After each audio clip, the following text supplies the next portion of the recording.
One footballer hated his parents because he was their 16th child, and one from Arsenal even tried to end his life in this hate. That's crazy. These are the footballers who hate their families. First, it's Dele Alli. This guy's life story is like something straight out of a soap opera, seriously. Alli hasn't been part of the Three Lions squad since 2019 because his form took a nosedive.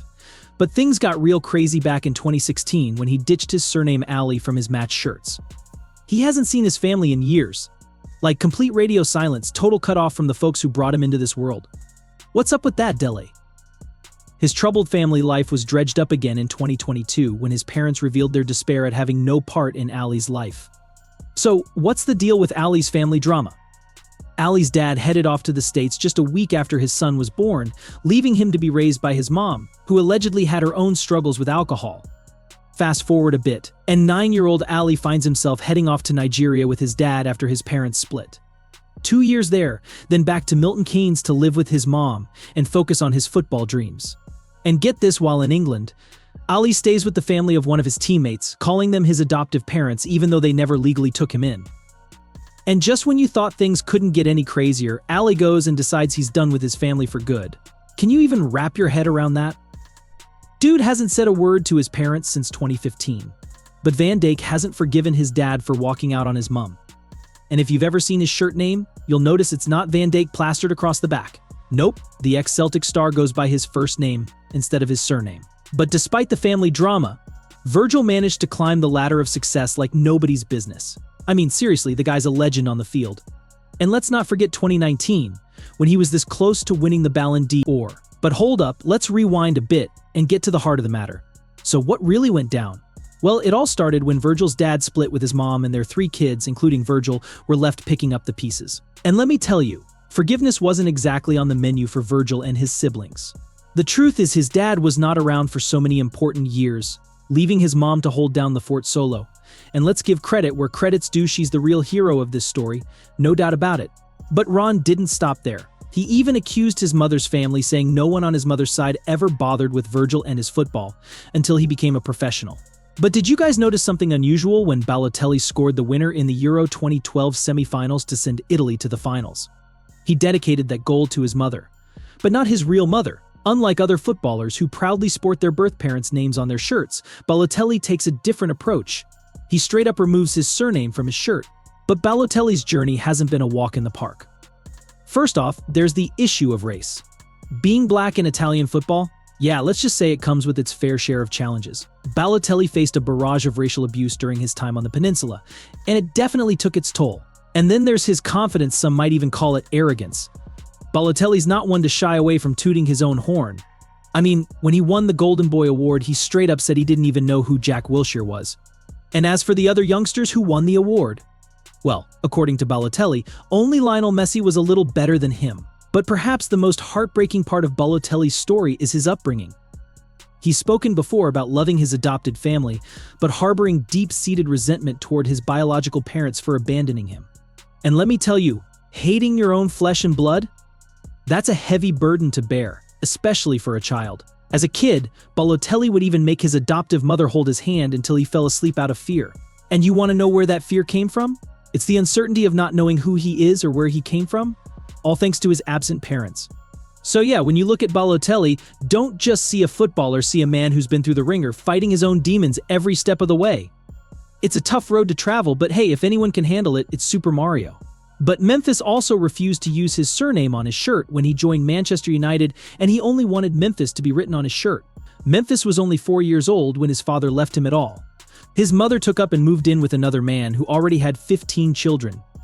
Memphis was the 16th. Damn, a whole football team with 5 substitutes as well.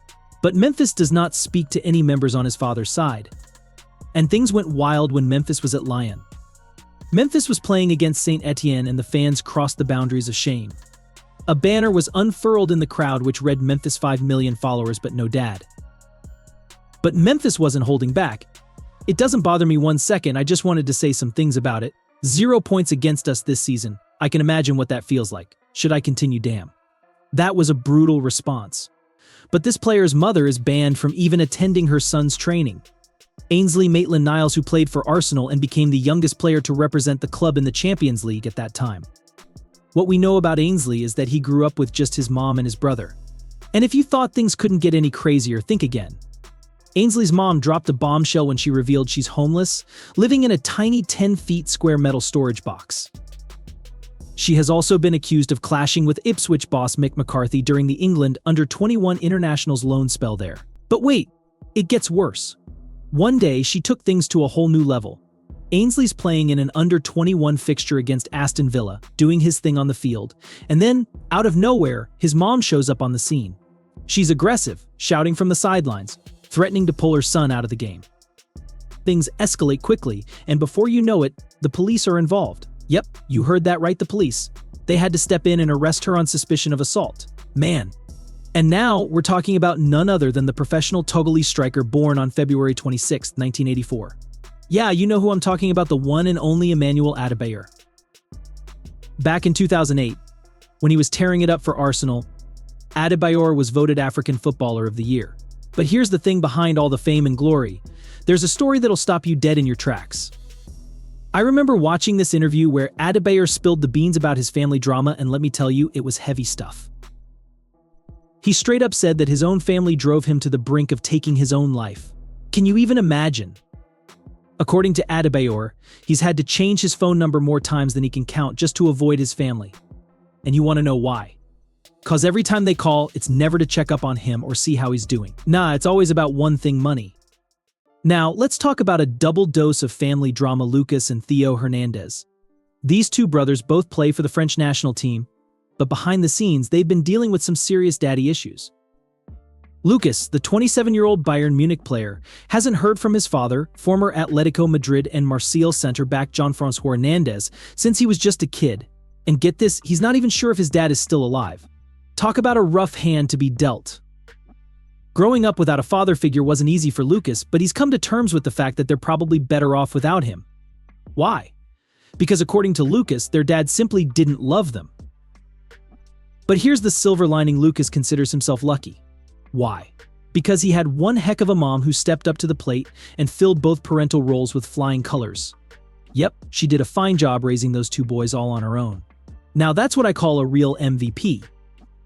And before you bounce, don't forget to smash that like button, hit subscribe, and ring the bell so you never miss out on the latest videos. We've got tons more epic content coming your way, and we want you to be part of the squad. So go ahead, show us some love, and let's keep this party going.